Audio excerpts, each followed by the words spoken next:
taking it apart.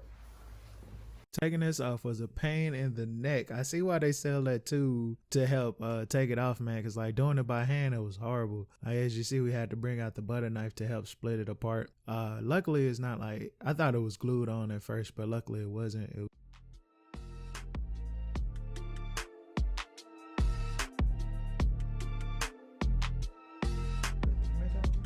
me?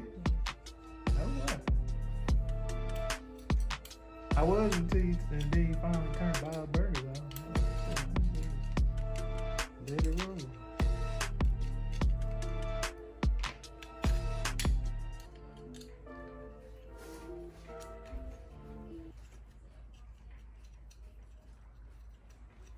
Man, they had all kind of foregrips in there. So they had one where it turns into a bipod or a tripod, and then